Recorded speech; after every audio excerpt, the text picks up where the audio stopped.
यो माया छ मलाई यो पर्दीको इज्जत राख्नु होला।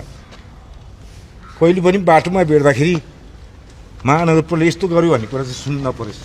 मेरा महत्त्वपूर्ण जीवनका क्षणहरू यहीँ बिते। तपाईँ पनि सँगै जाँदाखेरि तपाईँले यो कुरा बिर्सिनु कहिले पनि हुँदैन। सधैँ निवृत्त भएर गएका अफिसर साहबहरूलाई आफूसँगैको साथीहरूलाई माया गर्नु होला, सम्झिनु होला। हामी त घर परिवारभन्दा पनि नजिक भयो नि। बिहानदेखि बेलुकासम्म सँगै हुन्थ्यो। कहिलेकाहीँ कामको सिलसिलामा मैले के तिता वचन पनि बोलेको छु होला, थिएँ होला, त्यसलाई मनमा नराख्नु होला। मैले सङ्गठनको लागि नै बोलेको। 3.5 वर्ष अवधिमा हामीले हाम्रो सधैँ मेयर साहब लगायत कार्यपालिकाको टोटल टिमलाई धन्यवाद दिनुपर्छ। मैले सबै तहको डिएसपी साहब, एसपी साहब, त्यस्तै जवानहरूलाई पनि मैले भने आजबाट म सेवानिवृत्त हुँदैछु। मेरो आत्मा तपाईँहरूको वर्दीसँग जोडिएको छ। प्रहरी ऐन थिएन, लामो समयसम्म चाहिँ समस्या थियो। त्यसलाई चाहिँ चिर्दै प्रहरी ऐन संशोधन गर्दै एउटा कुशल सङ्गठन बनाउनको लागि नियम कानुन पास भएको छ। अब तपाईँहरू आफ्नो प्रमोसनको लागि कहाँसम्म पुग्छु भन्ने तपाईँको योग्यता, क्षमता, शैक्षिकताको कुराहरू जोडिन्छन्। त्यो कुरालाई बढाउँदै लानुपर्छ र म यो सङ्गठनको प्रमुख हुन्छु भन्ने सधैँ मनमा राख्नु होला।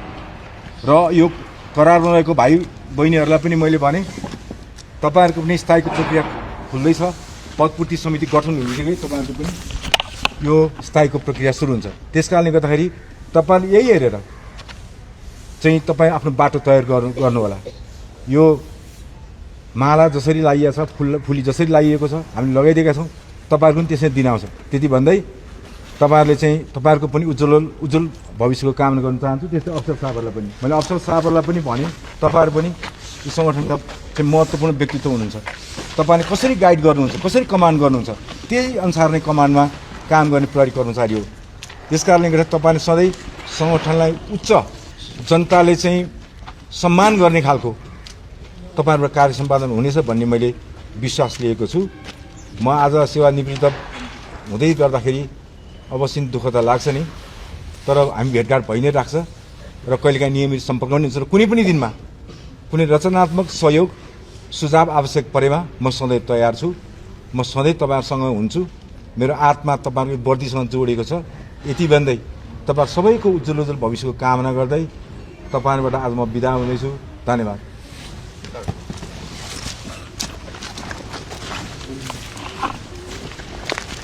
तपाईँले देख्नु भएको छ यो जुन 3.5 वर्षको अवधिमा महानगर प्रहरीले गरेको काम सम्पूर्ण जनताले हेरिरहनु भएको छ। त्यसमा सधैँ निरन्तर रहोस्। कहिले पनि क्वेसन उठ्ने काम तपाईँहरू नगर्नु होला। जहिले पनि इमान्दारितालाई कहिले नबिर्सिनु। जहिले पनि इमान्दारितालाई कहिले नबिर्सिनु। इमान हो। हामीले सुशासनको कुरा गर्छौँ, जहिले पनि गुड गभर्नेन्सको कुरा गर्छौँ। सुशासन भनेको चाहिँ जनताले अनुभूति हुने गरी चाहिँ हामीले सर्भिस डेलिभरी गर्नुपर्छ र जहिले पनि संस्थाको नाम ओज रहने गरी संस्थालाई सधैँ सम्झेर तपाईँले देख्नु भएको छ यो जुन 3.5 वर्षको अवधिमा महानगर प्रहरीले गरेको काम सम्पूर्ण जनताले हेरिरहनु भएको छ। त्यसमा सधैँ निरन्तर रहोस्। कहिले पनि क्वेसन उठ्ने काम तपाईँहरू नगर्नु होला।